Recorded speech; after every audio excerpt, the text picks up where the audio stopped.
"Take your dirty hands off my store." The words cracked through the chilly afternoon air so sharply that even the automatic doors seemed to hesitate before sliding shut. For a brief moment, the entire sidewalk outside Harrison Market fell silent. Conversations faded. Shopping carts stopped rattling. Heads turned. And at the center of it all stood 12-year-old Elijah Carter. The boy froze with a dented can of chicken noodle soup pressed carefully against his chest. His faded gray hoodie hung loosely from his thin frame, the sleeves stretched from years of wear. The November wind swept through the parking lot, carrying the smell of rain-soaked asphalt and distant traffic from the highway less than half a mile away. Elijah lowered his eyes for only a second before looking back up. Standing in the doorway was Blake Harrison, owner of the market and one of the wealthiest men in the neighborhood.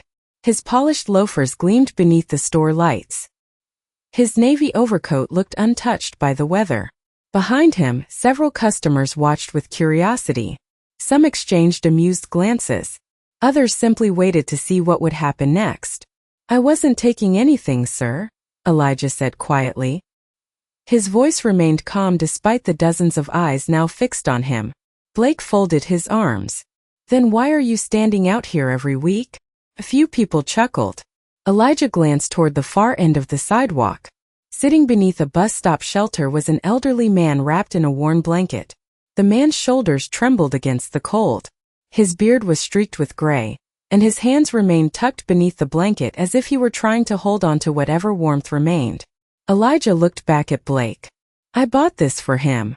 More laughter drifted through the crowd. Someone muttered something under their breath. Another person shook their head. To them it seemed ridiculous. A poor kid buying soup for a homeless stranger. Blake let out a short laugh of his own. "You spent your money on that?" Elijah nodded. The can felt cold against his fingers. He had spent the entire week collecting loose change. Quarters from helping neighbors carry groceries. Dimes found beneath vending machines. Nickels handed to him by people who barely noticed he existed. Every coin mattered. Every coin had a purpose. Yet here he stood being questioned for choosing kindness. The traffic light across the street turned red. Cars lined up at the intersection. Among them sat a black Rolls-Royce Phantom. Its glossy exterior reflected the gray afternoon sky. The tinted rear window concealed the face of the man inside. Richard Sterling sat quietly in the back seat, reviewing documents on a tablet until the commotion outside caught his attention. He looked up. His gaze settled on the small crowd forming outside the market. Then he noticed the boy. Something about Elijah's posture stood out. The way he held the soup. The way he refused to look ashamed. The billionaire lowered the tablet onto the leather seat beside him and watched. Outside, Blake shook his head with disbelief. "Kid, people like him are always asking for handouts." Elijah glanced once more toward the old man beneath the shelter. The wind pushed through the street again, lifting the edge of the blanket. The man looked colder than before. Elijah tightened his grip on the soup. Then he answered with a simple sentence that nobody standing there expected to hear. "Maybe," he said softly, "but everybody gets cold." And for the first time since the laughter started, nobody seemed to know what to say. The laughter faded long before Elijah Carter walked away from the market, but the weight of it stayed with him as he crossed the street. The can of soup rested carefully inside a paper bag tucked beneath his arm while the cold wind pressed against his cheeks. Traffic rushed past in waves of sound and flashing headlights, yet Elijah barely noticed. His attention remained fixed on the elderly man waiting beneath the bus shelter. The old veteran looked up as Elijah approached. Deep lines marked his weathered face, and his eyes carried the tired look of someone who had spent too many nights fighting the cold. "You came back," the man said softly. Elijah smiled. "I told you I would." He handed over the soup. The man's trembling hands accepted it carefully, as though it were something far more valuable than a simple meal. For a moment neither of them spoke. The distant rumble of thunder rolled across the cloudy sky while fallen leaves skittered across the sidewalk. Elijah reached into his backpack and pulled out a plastic spoon wrapped inside a napkin. "I remembered this today," he said. The old man chuckled quietly. "You always think ahead." Elijah shrugged. "Grandma says people deserve dignity, not just help." The words sounded simple, but they came from lessons repeated throughout his life. His grandmother, Ruth Carter, had raised him since he was 5 years old. Their small apartment sat above an aging laundromat nearly 3 miles away. The building creaked during storms, and the radiator only worked when it wanted to. But Ruth always found a way to make it feel like home. Every evening she reminded Elijah of the same thing. Kindness was not measured by how much someone had. It was measured by what they were willing to share when they had very little. Elijah believed her. He always had. Back at the intersection, the black Rolls-Royce remained parked along the curb. Richard Sterling watched quietly through the tinted glass. The billionaire had attended board meetings in skyscrapers and negotiated contracts worth hundreds of millions of dollars. Yet somehow he found himself unable to look away from the scene unfolding across the street. There was no camera, no audience, no reward waiting for the boy. Elijah was helping because he wanted to. Nothing more. Richard leaned back against the leather seat. The soft hum of the vehicle surrounded him. His driver glanced into the rearview mirror. "Would you like me to continue, sir?" Richard did not answer immediately. His gaze remained fixed on Elijah. The boy had sat down beside the shelter now, his backpack resting between his feet. He looked tired. His sneakers were worn. His hoodie was faded. Yet there was something steady about him. Something that reminded Richard of a time long before private jets and penthouses. A time when life had been simpler. Across the street, Elijah checked the old man's soup one last time before standing. "I have to get home before dark," he said. "My grandma worries." The veteran nodded. "She raised a good young man." Elijah smiled politely and adjusted his backpack. As he started walking away, the old man called after him. "What if nobody ever notices what you do?" Elijah stopped for a second. The wind lifted the edge of his hood. Then he looked back with a gentle smile. "That is okay," he said. "People still need help even when nobody is watching." Inside the Rolls-Royce, Richard Sterling slowly lowered his eyes. Because for the first time that afternoon, the billionaire felt as though those words had been spoken directly to him. The next morning arrived wrapped in a pale gray sky that seemed to press low over the city. Elijah Carter adjusted the straps of his backpack as he stepped onto the sidewalk outside his apartment building. The air smelled faintly of wet concrete and coffee drifting from a diner down the block. Inside his jacket pocket rested 3 quarters, a dime and 2 nickels. It was everything he had left after buying the soup. Most children his age might have worried about what they could buy with that money. Elijah was thinking about bus fare for his grandmother. Ruth Carter had been coughing more often lately. She never complained, but Elijah noticed the small things. The way she paused while climbing stairs. The way she rubbed her hands together near the radiator on cold mornings. The way she smiled even when she was tired. He reached the corner and waited for the crosswalk signal. Across the street stood Harrison Market. The large front windows reflected the cloudy sky. Blake Harrison was already there, standing near the entrance with a cup of coffee in one hand. Several customers gathered around him, laughing about something Elijah could not hear. As the boy passed, a few glanced in his direction. One woman shook her head slightly. Another whispered something that made her friend smile. Elijah kept walking. He had learned long ago that not every opinion deserved space in his heart. 3 miles away, high above the city, Richard Sterling stood beside the floor-to-ceiling windows of his penthouse office. The skyline stretched for miles beyond the glass. Normally his mornings were filled with meetings, reports, and investment calls. Today his attention remained elsewhere. A photograph rested on his desk. It showed a smiling boy holding a baseball glove nearly 15 years earlier. Richard stared at it for several seconds before looking away. His assistant entered quietly. "Your 9 o'clock board meeting starts in 20 minutes, sir." Richard nodded absent-mindedly. "Reschedule it." The assistant blinked. "The entire meeting?" "Yes." She hesitated before leaving. Richard returned his gaze to the city below. Something about Elijah continued to occupy his thoughts. It was not simply kindness. Wealthy people donated money every day. Foundations wrote checks. Corporations sponsored charities. Yet the boy had offered something different. He had sacrificed comfort he could not afford to lose. That was rare. Back near the neighborhood park, Elijah spotted a familiar figure sitting alone on a bench. The elderly veteran looked colder than the day before. His blanket had slipped from one shoulder, exposing a worn coat beneath. Elijah immediately changed direction. "Good morning, Mr. Thomas," he called. The man looked up and smiled. "You are supposed to be heading to school." Elijah sat beside him for a moment. "I have 10 minutes. He opened his backpack and removed a small paper bag. Inside rested half of the sandwich Ruth had packed for him that morning. Without hesitation, he handed it over. Mr. Thomas stared at the sandwich. "You need this more than I do." Elijah simply smiled. "Grandma always says food tastes better when it is shared." Neither of them noticed the black luxury sedan parked quietly across the street. But behind its tinted window, Richard Sterling watched every second of the exchange, and for reasons he could not yet explain, he felt something inside him beginning to change. The week moved forward beneath a ceiling of gray clouds and dropping temperatures.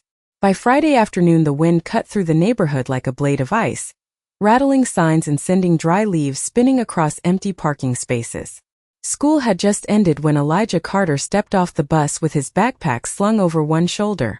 The first thing he noticed was that Mr. Thomas was not at his usual bench near the park. The second thing he noticed was the ambulance parked half a block away. Its flashing lights reflected softly against storefront windows. Elijah's stomach tightened. He hurried toward the corner and spotted the elderly veteran sitting on the curb beside a paramedic. Relief washed through him. Mr. Thomas was conscious, but his face looked pale beneath the afternoon light. Elijah slowed his pace and approached carefully. "Mr. Thomas?" The old man looked up and managed a weak smile. "Hey kid." One of the paramedics glanced toward Elijah. "You know him?" Elijah nodded. "He is my friend." The paramedic's expression softened. "He is going to be all right. He just needs somewhere warm tonight." Elijah looked down at the sidewalk. Somewhere warm. The words echoed in his mind. He knew what they meant. Shelters were already full this time of year. Temperatures were expected to fall below freezing overnight.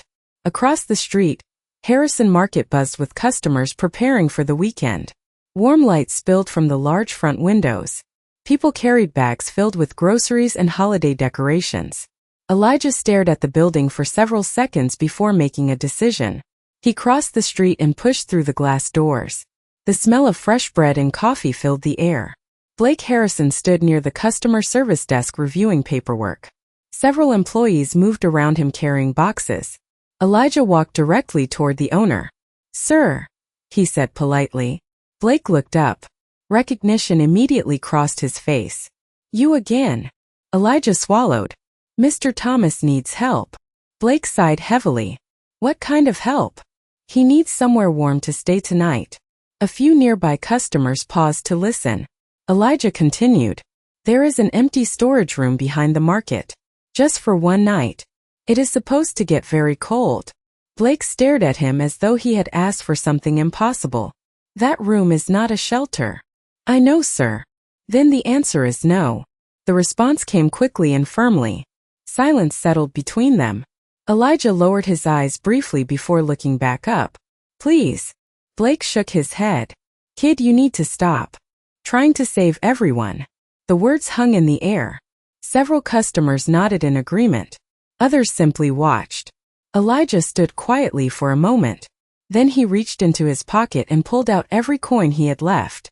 Quarters, dimes, nickels. He carefully placed them on the counter. The metal clicked softly against the polished surface. "Then can I buy him some blankets?"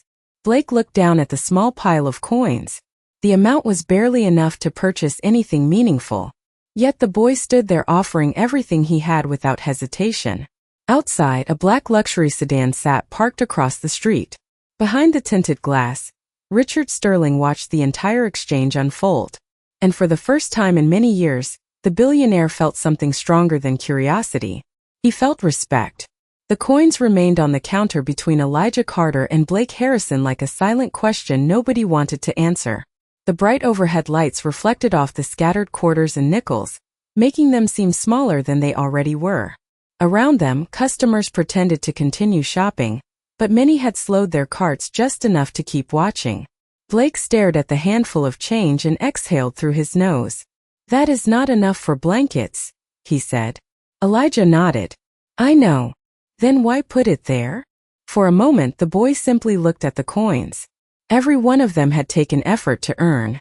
Small jobs, long walks, hours of helping neighbors. Yet he pushed them forward anyway. Because it is everything I have. The words landed softly, but the effect was immediate. Several people glanced away. One woman tightened her grip on her shopping basket. Another shifted uncomfortably near the checkout line. Blake crossed his arms. Kid, life does not work that way. You cannot fix every problem with good intentions. Elijah lowered his gaze briefly. Then he looked toward the front window where snow flurries had begun drifting through the air. The forecast had warned of the coldest night of the season. Maybe not, he said quietly. But I can try to help one person. Blake shook his head and turned away as though the conversation was finished. Take your money and go home. The dismissal hung in the air. Yet Elijah did not argue. He did not complain. Slowly he gathered the coins from the counter and slipped them back into his pocket. Then he thanked Blake. Actually thanked him. The simple response caught several people off guard. One employee looked genuinely surprised. Even Blake paused for half a second before continuing toward his office. Elijah adjusted his backpack and walked back outside into the cold. The wind felt sharper now. Snowflakes drifted across the parking lot under the glow of streetlights. Across the road, Mr. Thomas sat wrapped in his thin blanket, trying to shield himself from the weather. Elijah walked directly to him. I am sorry, he said. I could not get the blankets. The veteran smiled faintly. You tried. That matters. Elijah sat beside him on the bench. The metal felt cold through his jeans. For several moments neither spoke. Cars passed. Snow continued falling. The city carried on without noticing either of them. Then Elijah slowly removed his own jacket. It was old and worn, the elbows faded from years of use, but it was warm. Ruth had repaired the zipper 3 times already. Without hesitation, he draped it over Mr. Thomas's shoulders. The veteran looked startled. No, son. You need it more. What about you? Elijah smiled. I will be okay. Across the street, inside the black luxury sedan, Richard Sterling watched the gesture through the windshield. His hand tightened slightly around the photograph resting beside him. 15 years ago, his own son had worn a jacket almost identical to the one Elijah had just given away. The memory arrived without warning. A baseball field. Autumn sunlight. Laughter carried on the wind. Richard swallowed hard and looked back toward the bench. The boy was shivering slightly now, but he never asked for the jacket back. He never mentioned sacrifice. He simply sat there making sure another person was warm. And for the first time in many years, Richard Sterling felt something crack inside the walls he had built around his heart. The city grew quieter as evening settled over the neighborhood. Snow drifted steadily from the darkening sky, softening the edges of sidewalks, rooftops, and parked cars. The world seemed wrapped in a blanket of white and silence. Elijah Carter sat on the bench beside Mr. Thomas, rubbing his hands together to stay warm. Without his jacket, the cold reached him quickly, but he never mentioned it. He simply listened as the veteran spoke about places he had seen decades earlier. Small towns in the Midwest.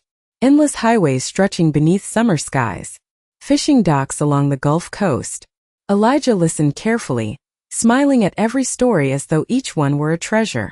Across the street, the lights inside Harrison Market glowed against the falling snow. Customers came and went carrying bags filled with food, gifts, and things they would probably forget about by next month. Yet none of those things seemed as important as the quiet conversation happening beneath the bus shelter. Richard Sterling remained inside his sedan, watching through the windshield. His driver had asked twice whether he wished to return home. Each time Richard answered with the same word. Not yet. The billionaire sat motionless, his gaze fixed on the boy. Snowflakes landed on Elijah's hair and shoulders. The cold reddened his ears and cheeks. Still he stayed. Richard looked down at the photograph resting in his lap. His son had been 11 years old in that picture. Almost the same age as Elijah. The resemblance was not physical. It was something deeper. A way of seeing people. A way of caring when nobody expected it. Richard had not thought about those memories in years. Success had buried them beneath schedules, investments, meetings, and endless obligations. Yet tonight they returned one after another. The sound of laughter on a baseball field. A small hand reaching to help another child. A voice asking questions about strangers nobody else noticed. Richard closed his eyes briefly. When he opened them again, he saw Elijah stand and remove something from his backpack. It was a small notebook. The cover was bent at the corners. Several pages were worn from use. Elijah flipped through it before handing it to Mr. Thomas. The veteran adjusted his glasses and looked down. "You drew these?" Elijah nodded. Inside the notebook were sketches. Trees. Buildings. People sitting together. One page showed the bus shelter. Another showed Mr. Thomas smiling while holding a bowl of soup. The veteran stared at the drawing for several seconds. His eyes glistened in the pale streetlight. "Nobody has drawn me before," he said quietly. Elijah looked surprised. "Really? Really?" The old man smiled. "Thank you." The wind eased for a moment. Snow continued falling, but more gently now. Neither of them spoke. They simply sat there in the stillness. Across the street, Richard felt something shift inside him. Not dramatic. Not sudden. More like ice beginning to thaw after a very long winter. He watched the boy give away warmth, food, time, attention, and even pieces of his own heart without asking for anything in return. And sitting there beneath the soft glow of the streetlights, Richard Sterling realized that the richest person in the neighborhood might not be the man inside the luxury car at all. The snowfall continued well into the evening, covering the sidewalks in a thin layer of white that shimmered beneath the streetlights. Elijah Carter finally stood from the bench and zipped his backpack closed.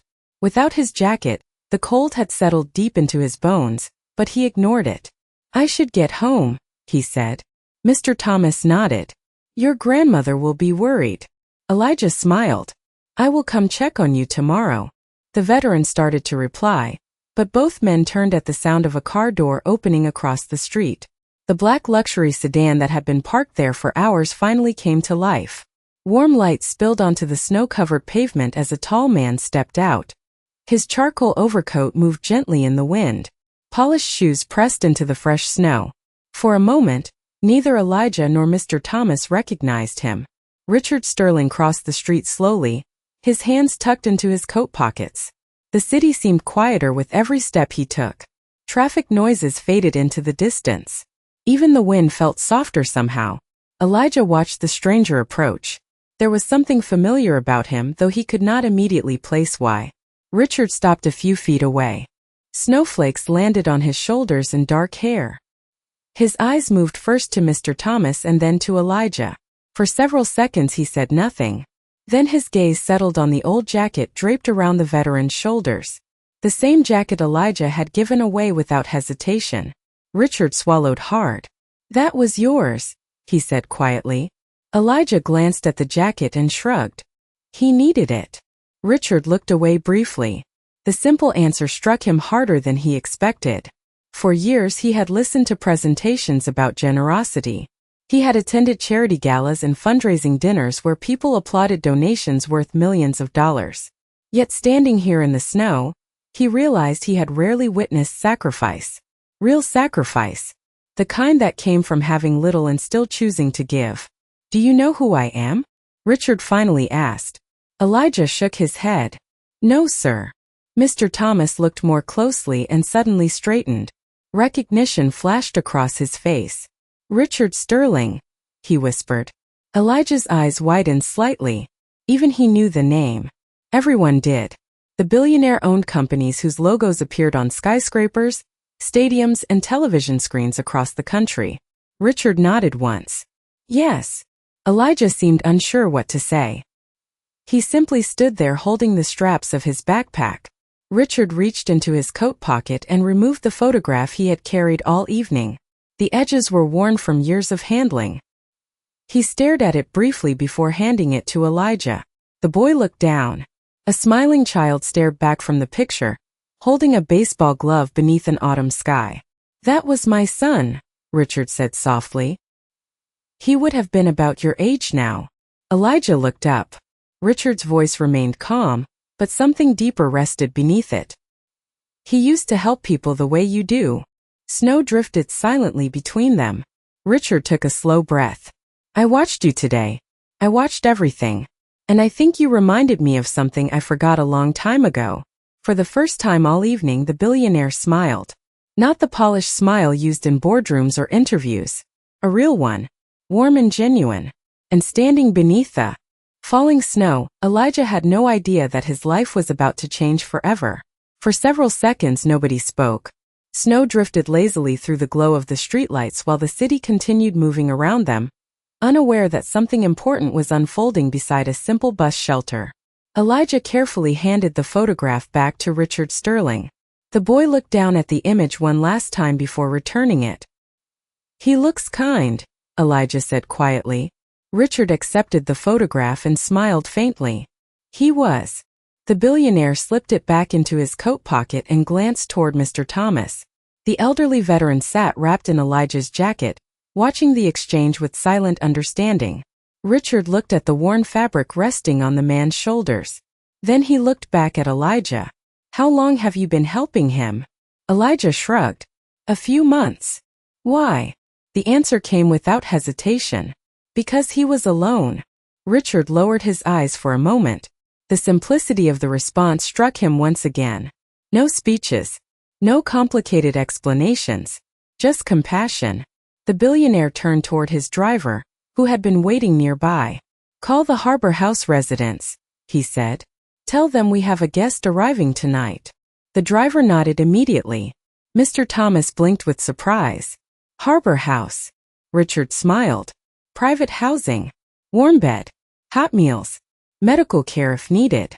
The veteran looked stunned. For me. For as long as you need it. Tears gathered in the corners of the old man's eyes. He opened his mouth to speak but struggled to find the words.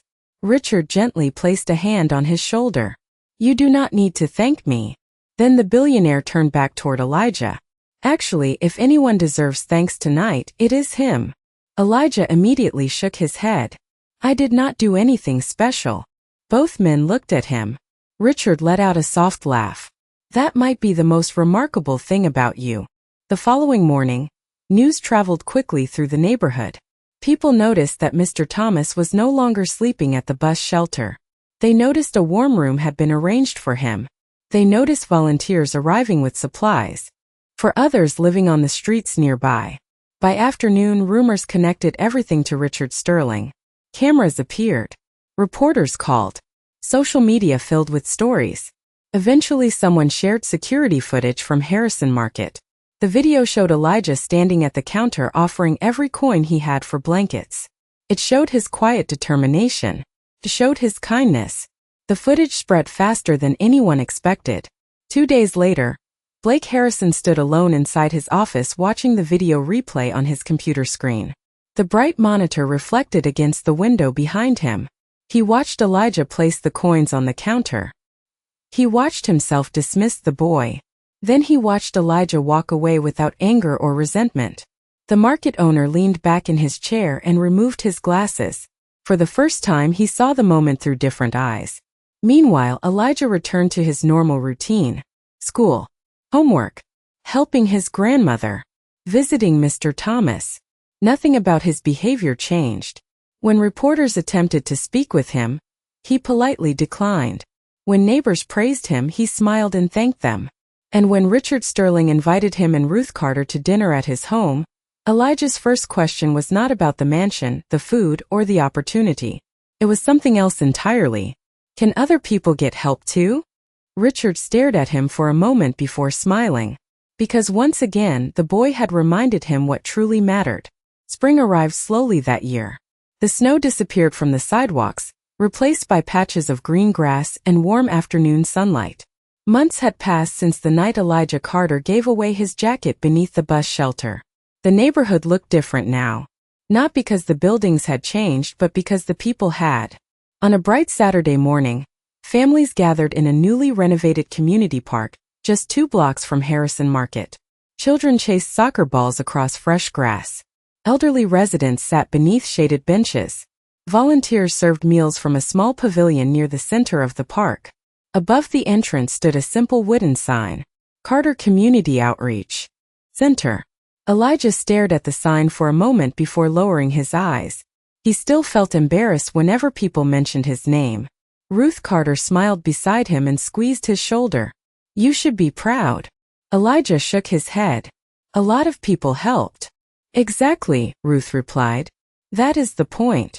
Across the park, Richard Sterling stood speaking quietly with several volunteers. The billionaire looked different these days. The constant tension that once occupied his face had softened.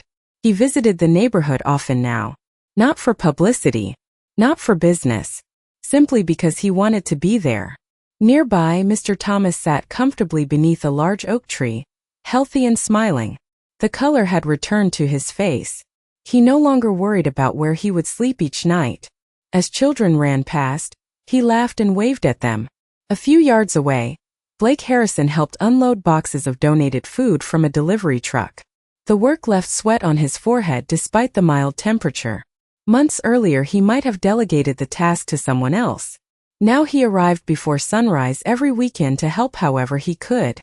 Occasionally he glanced toward Elijah. Each time, the expression on his face carried quiet gratitude. Not because the boy had changed his reputation. Because the boy had changed him. The afternoon sun drifted lower in the sky. Golden light stretched across the park. Laughter echoed from the basketball court. Somewhere nearby, music played softly from a portable speaker. Elijah sat on a bench sketching in his notebook while children gathered around to watch. One of them pointed toward a drawing and smiled. Elijah smiled back. Across the park, Richard noticed the scene and paused. For a moment he simply stood there, hands in his pockets, watching. The same warmth he had felt months ago returned once more. Not the warmth of success. Not the warmth of wealth. Something quieter. Something deeper. The breeze stirred the branches overhead. Leaves rustled softly in the fading sunlight. Elijah looked up from his notebook and saw Mr. Thomas laughing with a group of children. He saw Ruth talking with neighbors. He saw volunteers serving meals. He saw Blake carrying another box toward the pavilion. Small acts. Ordinary moments. Yet together they had become something extraordinary. No speeches were given that evening. No grand announcements were made. As the sun disappeared beyond the rooftops, people simply continued enjoying one another's company. The park glowed beneath strings of warm lights. Conversations blended with laughter. And standing at the edge of it all, Richard Sterling quietly smiled. Because sometimes the greatest change begins with a single act of kindness. And sometimes the strongest person in the room is the one who expects nothing in return.